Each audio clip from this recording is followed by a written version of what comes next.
على التمسك بكتاب الله وسنة رسول الله والدلالة إلى الخير ابتغاء مرضات الله وقربه وثوابه سبحانه وتعالى. Bismillahirrahmanirrahim. Assalamualaikum warahmatullahi wabarakatuh. Alhamdulillahirabbil alamin wassalatu wassalamu ala habibi rabbil alamin sayyidina wa habibina wa syafi'ina wa nuri qulubina wa maulana Muhammadin ya Rasulullah salamun alaik ya Rafi'al syani wa daraji ya Rasul salamun alaik ya Rafi'al syani ya Rasulullah.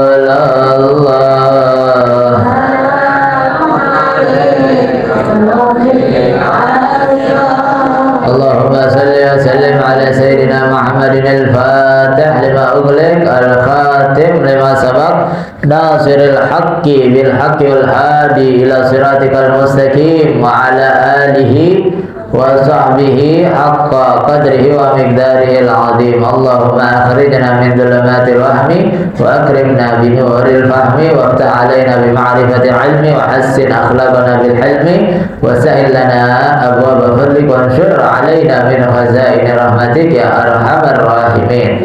Subhanaka la ilma lana illa ma 'allamtana innaka antal alimul hakim. Rabbi shrah li sadri wa yassir li amri wa halul 'uqdatam min lisani yafqahu qawli bijahi nabi wa sahbi wa ali amma ba'd. Yang sama kita muliakan dan kita hormati sahibul bait pimpinan Yayasan Al-Khairiyah Bapak Haji Abdullah, Ustazah Haja Azizah dan juga Ustazah Khadijah Ahmad yang kita doakan panjang umur, sehat afiat, dijauhkan dari segala musibah, dijauhkan dari segala penyakit zahiran wa batinan. Amin amin ya rabbal alamin. Segenap jamaah majelis ngaji Sabtu subuh mahfid Quran yang dimuliakan oleh Allah Subhanahu wa taala. Alhamdulillah kita bersyukur pada Allah Subhanahu wa taala, pagi hari ini kita masih diberikan banyak nikmat, sehat, afiat, panjang umur, taufik, hidayah, sehingga kita bisa melaksanakan kewajiban kita salat subuh berjamaah. Begitupun kita bisa duduk hadir zikir, mengkhatamkan daripada Al-Qur'an, dan kita dalam keadaan berpuasa juga. Semoga amal ibadah kita, puasa kita, qiyamul lail kita, zikir, bacaan Quran kita seluruhnya diterima oleh Allah Subhanahu wa taala. Amin amin ya rabbal alamin. Selawat beserta salam kita haturkan kepada junjungan kita Nabi besar Muhammad sallallahu alaihi wasallam yang telah menuntun kita umatnya minadz dzulumati ilan nur, minal akhlaqil fasidah ilal akhlaqil karimah. Hadirin hadirat yang dimuliakan oleh Allah Subhanahu wa taala, kita langsung saja lanjutkan kajian kita, yaitu daripada kitab Bulughul Maram yang digubah, yang dikumpulkan dan ditulis oleh Al-Imam Ibn Hajar Al-Asqalani sampai kepada hadis yang ke-44. Hadis yang ke-44. An Sayyidina Jabir radhiyallahu anhu fi sifati hajjin Nabi sallallahu alaihi wasallam qala ibda'u bima bada Allahu bihi akhrajahu Nasa'i hakadha bilafzil amri wa huwa inda Muslim bilafzil khabari. Ini hadis riwayat dari sahabat Nabi namanya Jabir bin Abdullah Al-Ansari As-Sulami. Beliau adalah sahabat termasuk minal muksirin. Termasuk al-muksirin adalah orang yang banyak meriwayatkan hadis Nabi Sallallahu Alaihi Wasallam. Begitu banyak hadis yang beliau riwayatkan. Usianya ketika wafat adalah 74 tahun. Sayyidina Jabir bin Abdullah. Beliau katakan meriwayatkan hadis tentang sifat hajinya Nabi Sallallahu Alaihi Wasallam, mensifati atau menggambarkan, menceritakan bagaimana hajinya Nabi Sallallahu Alaihi Wasallam. Qala, beliau menyampaikan, ibda'u, Nabi Sallallahu Alaihi Wasallam bersabda, ibda'u, mulailah, bima, dengan apa-apa, bada Allah bihi, yang Allah memulai. Artinya memulai sesuatu, maka mulailah sesuatu itu seperti Allah memulai sesuatu tersebut. Nah, ini terkait ibadah haji adalah ketika akan melaksanakan sa'i, dimulai dari Safa atau dimulai dari Marwah. Kalau tawaf kita nggak dimulai dari mana, sebab awalnya adalah Hajar Aswad.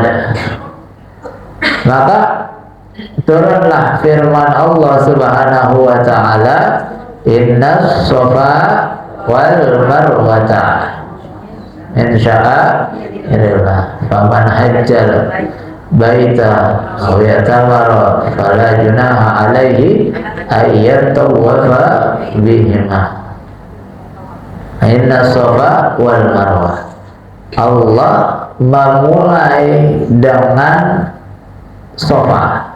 Inna Safa wal Marwah, Allah tidak memulai dengan innal marwata was safa, enggak, tapi inna safa wal marwah min sya'airillah. Maka ketika Nabi keluar haji, mulai masuk dari tempat Safa, karena firman Allah memulai sa'i itu disebutkan bahwasanya yang pertama disebutkan adalah Safa baru Marwah. Nabi memulai sa'inya dari Safa menuju Marwah, dari Marwah balik lagi ke Safa, terus begitu ketika sa'i. Nah, ini sa'i kita kalau mudah-mudahan Allah kasih kita rizki bisa ziarah Haramain, melaksanakan haji, melaksanakan umrah fi agrabil awqat, dalam waktu dekat dan sering, mudah-mudahan.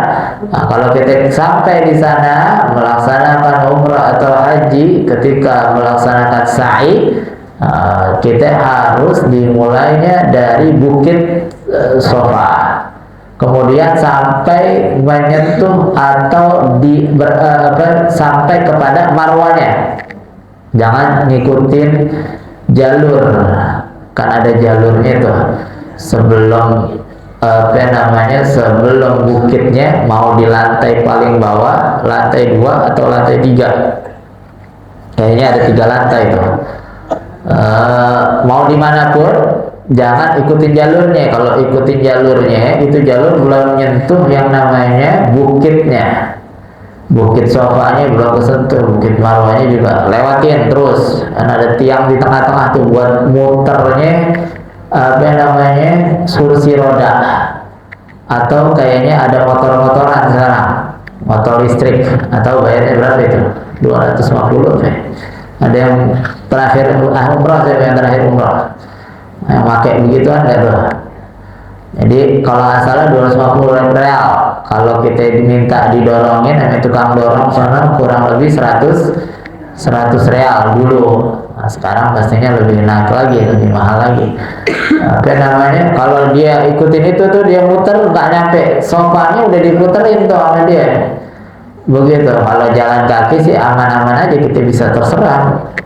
Beloknya suka-suka kita, begitu. Nah, kalau yang didorong tuh biasanya langsung putaran begitu. Sedangkan bukitnya ada sebelah sana, mungkin kurang lebih 3 sampai 5 meteran jauhnya.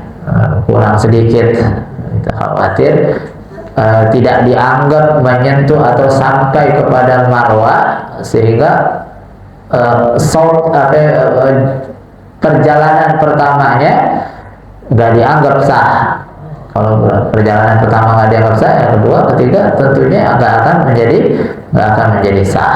Dan yang mesti kita pahami adalah ketika kita sa'i itu nggak perlu dalam keadaan suci, nggak perlu punya wudu, perlu punya wudu. Beda kalau lagi tawaf.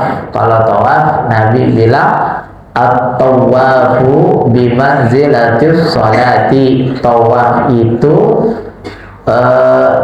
saudara kembarnya sholat. Tawaf itu sama seperti sholat. Artinya dia sholat itu perlu dalam keadaan suci, maka tawaf pun harus memiliki wudu atau dalam keadaan suci. Begitu. Terus kalau lagi tawaf nginjak kotoran burung gimana? Atau kejatuhan kotoran burung, bawa najis deh. Maka ke pinggir dah, di pinggir biasanya ada keran tuh. Ada keran air zam-zam atau ada keran air begitu. Keluar di situ. Keluar, tandain kita keluar di daerah mana? Daerah situ. Keluar, kita bersihin tuh kotorannya. Atau kita batal buang angin misalnya. Kalau kesenggol kan kita udah nggak perlu khawatir karena nggak membatalkan. Kita taglid kepada Imam Maliki atau Imam Ahnaf. Terus keluar kita ambil wudu, atau kalau ada najisnya dibersihin najisnya, begitu, balik lagi ke tempat kita minggir tadi, lanjutin dah tuh hitungannya. Kalau sebelumnya udah 1,5 putaran, mulai dari situ berarti setengahnya lagi 2 putaran, 3 putaran sampai 7 kali putaran. Saya nggak hafal doanya. Bawa bukunya, dilihat bukunya. Keribetan panjang banget, ya udah nggak usah pakai baca. Yang kita hafal aja doanya. Nggak hafal doa bahasa Arab panjang-panjang, ya udah pakai bahasa Indonesia. Saya nggak bisa bahasa Indonesia, bisanya bahasa Sunda, ngomong pakai bahasa Sunda. Begitu. Saya nggak bisa ngomong karena emang mulutnya sariawan, dalam hati. Begitu. Dalam hati boleh. Begitu. Dalam Ka'bah baru nggak boleh. Tawaf dalam Ka'bah kalau emang mungkin tawaf dalam Ka'bah mungkin. Gimana ya gambarannya? Kita tawaf terus motong jalan lewat Hijr Ismail. Kan lebih dekat dong. Masuk kan kebuka tuh kan Hijr Ismail, tahu kan ya? Yang setengah lingkaran tuh itu namanya Hijr Ismail. Kita motong jalan ke situ. Hijr Ismail itu jadi dahulu Ka'bah itu luasnya kotak plus Hijr Ismail gede. Jadi gede itu, nggak ngotak. Kalau begitu nggak kotak. Kalau nggak kotak, nggak ada otak ya. Nggak kotak, jadi agak panjang dikit. Karena Hijr Ismail termasuk Ka'bah. Karena ketika direnovasi yang berapa itu, yang kedua atau yang ketiga, itu dikumpulin tuh yang namanya harta-harta yang halal nih, orang-orang kafir Quraisy belum Islam, tapi bangunan yang dianggap sakral suci nggak mau pakai duit yang halal, dikumpulin duit halal. Ternyata duit halalnya cukupnya cuma segitu, sehingga Hijr Ismail nggak masuk ke dalam Ka'bahnya, tapi ditandain ini adalah termasuk Ka'bah. Jadi kalau motong jalan, dia tawaf masuk ke Ka'bah, tawafnya nggak sah. Karena ketika tawaf kita jangan nyenggol Jangankan masuk, nyenggol aja pegangan sampai Ka'bah gitu jangan disentuh Ka'bahnya. Apalagi dalam keadaan muhrim, dalam keadaan umroh atau haji, jangan nyenggol Hajar Aswad, jangan nyenggol rukun Yamani. Ini khusus banget nih, khusus banget ini orang. Ya, masya Allah, khusus banget ini. 6 orang antik, 6 orang antik lagi ngumpul nih, 6 di depan nih. Yang bikin masuk surga, yang bikin masuk surga ini, ya.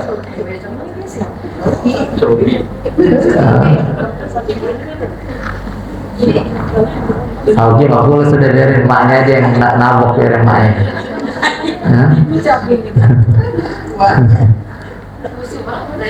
Apa namanya? Tawaf. Tadi ngomong apa tawaf tuh? Hijir Ismail.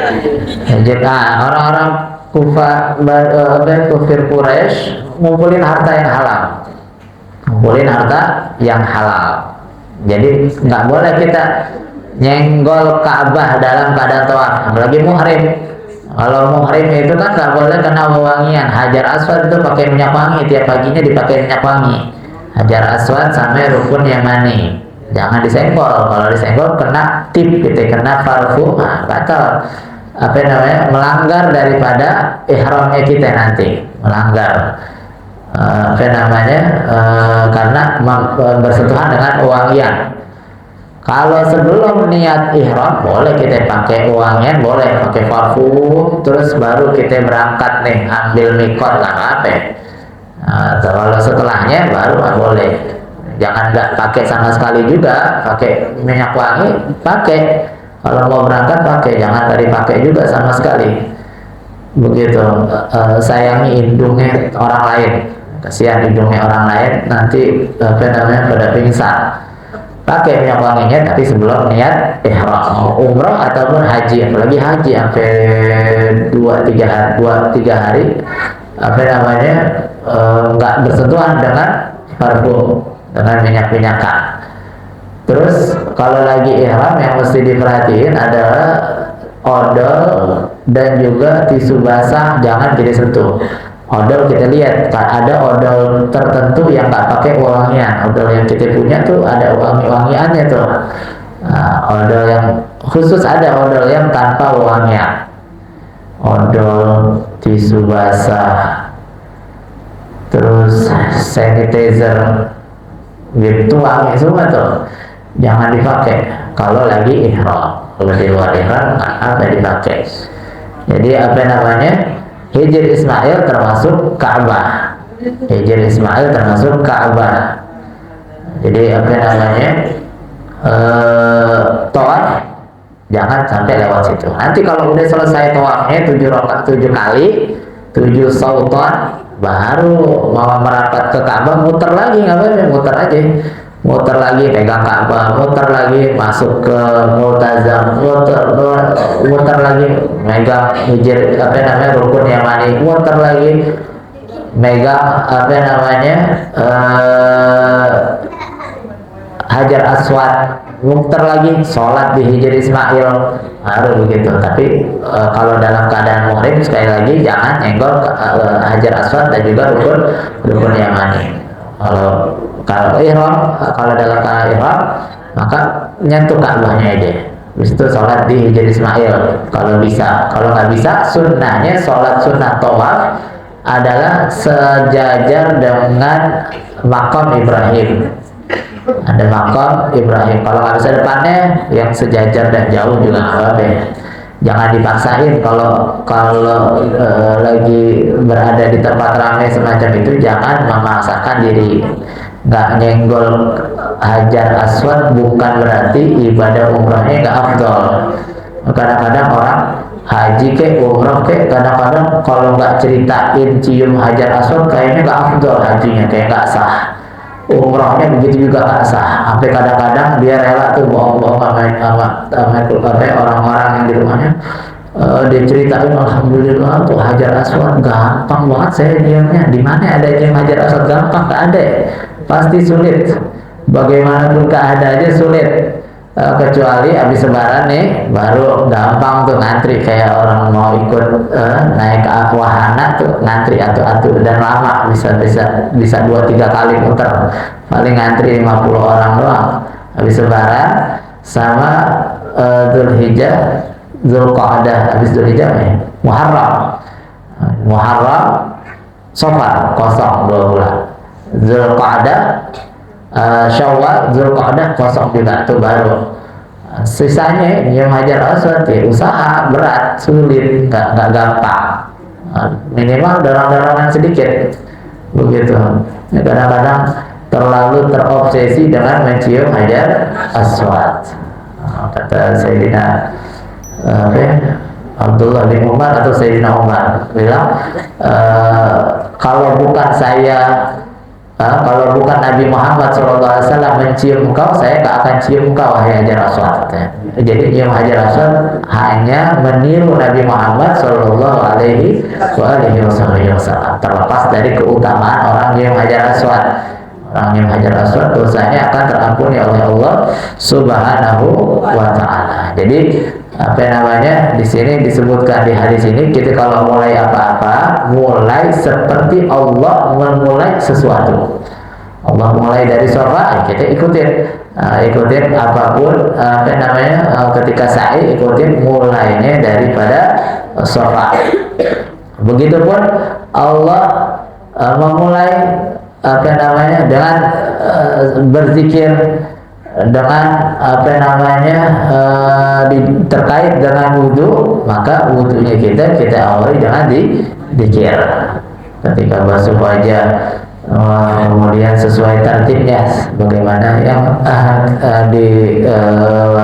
ditartibkan oleh Imam Syafi'i dengan dalil-dalil yang mereka pahami begitu. Jadi pada ibdahu bima bada Allah bi. Sampai sini kalau ada yang mau tanya silahkan. Temanya dua-duanya saya tanya. Insyaallah.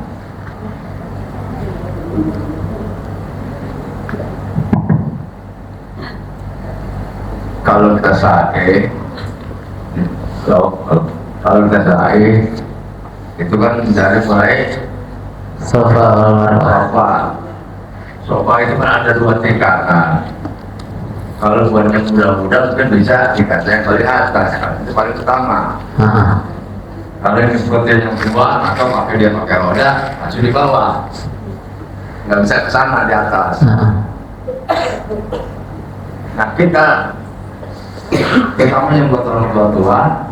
Nah setelah dia berangkat sofa ke rumah, dia balik lagi putaran yang tadi dibacakan yang pakai roda itu nggak sampai ke sana, nggak bisa ngelewatin tiang, bahkan di tempat saja yang udah balik lagi mencari cepat selesai.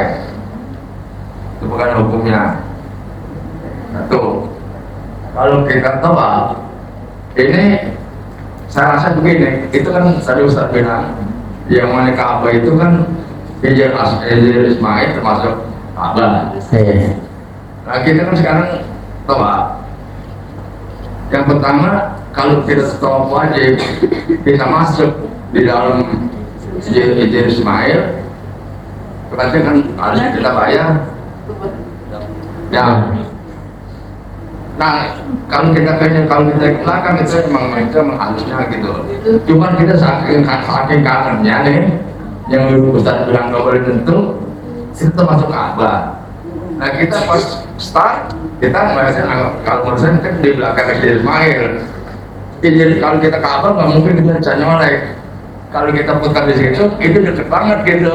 Hijr Ismail, megang Hijr Ismail. Kan banyak juga gitu. Ya, setengah kan. Kita pegang. Gitu kan. Megang. Kita dari cintanya gitu. Nyenggol. Kita pegang. Hijr Ismail. Nah, bukan hukumnya, terima kasih. Sa'inya tadi harus sampai ke sofa, sampai ke bukit sofa, bukit marwah, ada tandanya. Kayaknya ada tandanya. Nah yang paling bawah, kalau yang paling bawah kelihatan, nah emang ada bukitnya, kita bisa senggol tuh bukitnya. Kalau yang atas enggak, harus sampai ke sofanya, harus sampai. Kalau nggak sampai, maka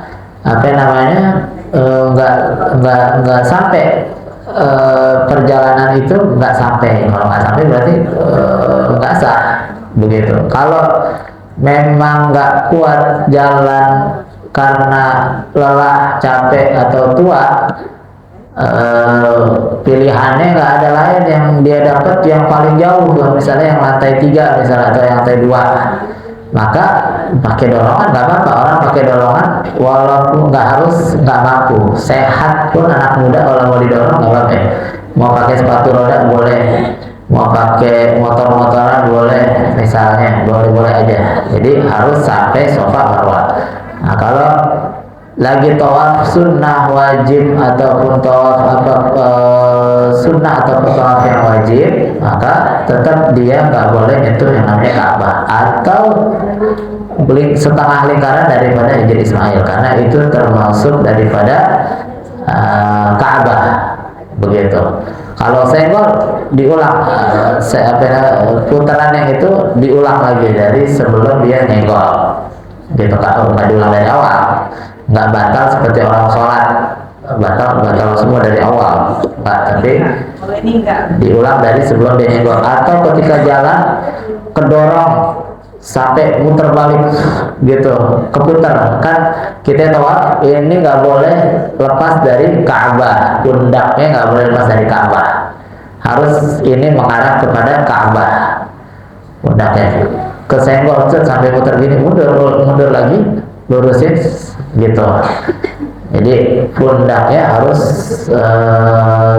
mengarah kepada Ka'bah gitu. Kalau udah selesai tawafnya, mau lagu apa juga terserah, tapi kalau tawaf harus ada syarat-syaratnya. Tawaf mesti ini, mesti punya wudu dan lain sebagainya. Jadi Hijr Ismail sama seperti Ka'bah, nyenggol Hijr Ismail sama seperti nyenggol Ka'bah, begitu kira-kira. Ada lagi?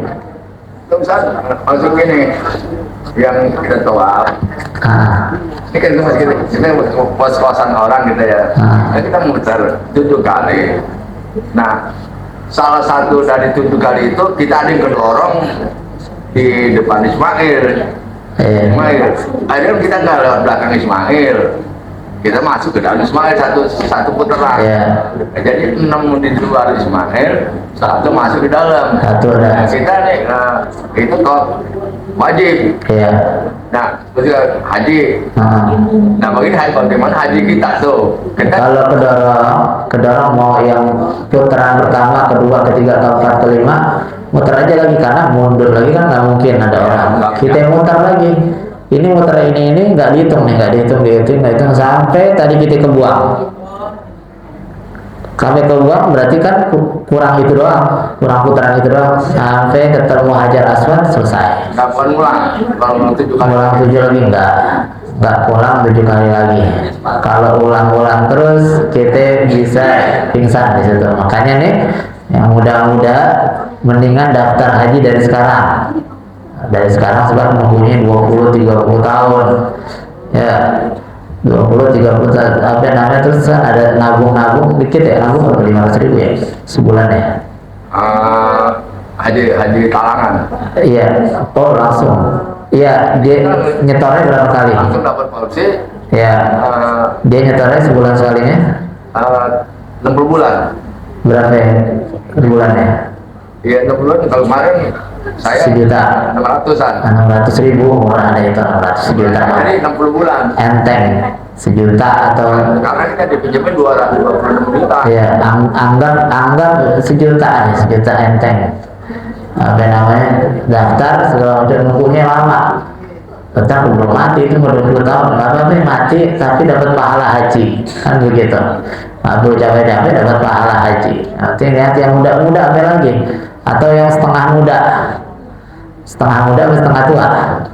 Sebab kalau umur 60 tahun daftar haji, iya emang diprioritasin 2-3 tahun bisa berangkat, tapi 60 tahun kan udah capek benar. 70 atau 70 ya.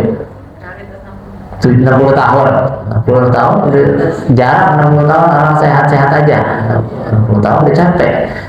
Ya berpahala sih, capeknya berpahala, cuman kan alangkah kasihan orang rumahnya mikirin, kasihan mak gua nih haji sendirian nih, mau ditemenin gak ada duitnya, terus ada duitnya gak ada porsinya, gak ada porsinya kan gitu. Jadi kalau bisa tuh emang dari sekarang ada, sebab sekarang jauh-jauh semua hotel paling dekat itu jauh. Kalau dulu ada hotel paling dekat, hotel terdekat pun jauh, sekarang gak ada yang dekat sebab udah digusur-gusurin perlebaran masjid, jadi hotelnya udah jauh semuanya. Kalaupun bisa dekat, kalau umroh bisa dekat di Zam-Zam masih ada. Kalau umroh, kalau haji udah jauh-jauh semua orang Indonesia, nggak mau ambil yang dekat-dekat, jauh semuanya di masjid jauh, di Mina jauh, di Arafah kalau di Arafah aman, dan kalau di Mina juga jauh dari Minanya buat muatannya. Jadi kalau bisa daftarnya dari muda-muda begitu. Masih bandel, masih belum, ini bukan masalah pantas sampai bandelnya, deh daftar aja dulu deh begitu. Jadi apa namanya, paling nggak ada niatnya, ada lagi dah, satu lagi ada, nggak ada nih, udah dipancing-pancing nanya nih. Deh kalau nggak ada yang nanya, apa namanya, kita tutup pengajian ini. Sebelum kita tutup, kita baca Fatihah. Pertama kita niatin untuk Ananda Anaya Laras Khan binti Waqas Khan yang baru diakekahin orang tuanya, putra putrinya seluruhnya. Kita doakan semoga Allah kabulkan segala hajat-hajatnya, Allah jadikan putri yang soleha, berbakti kepada kedua orang tuanya, membanggakan Allah dan Rasulnya. Dan kita juga yang punya hajat seluruhnya, hajat dunia, hajat akhirat, mudah-mudahan Allah gampangkan, Allah mudahkan, dan Allah ijabah segala hajat-hajat kita. Ala hadhihi niyah wa ala kulli niyah salihah wa ila hadratin Nabi. Al-Fatihah. A'udzu billahi minasyaitonir rajim. Bismillahirrahmanirrahim. Alhamdulillahi rabbil alamin, arrahmanir rahim, maliki yaumiddin. Iyyaka na'budu wa iyyaka nasta'in. Ihdinas siratal mustaqim, siratal ladzina an'amta 'alaihim ghairil maghdubi 'alaihim waladdallin. Amin. Kita baca Fatihah. Selanjutnya buat diri kita yang kurang sehat, kerabat kita, sanak famili kita. Ponakan saya anaknya Akim lagi dirawat di rumah. Sadatina. Terkhusus untuk Nanda Sadatina, begitu juga Bapak Edit, Bapak Haji Mursyahid, Ibu Hajah Masana, Ustazah Hajah Nursani, dan juga seluruh Haji Munawarah, dan juga seluruhnya disebutin yang nggak disebutin dari keluarga kita, baik itu penyakit yaumil nggak,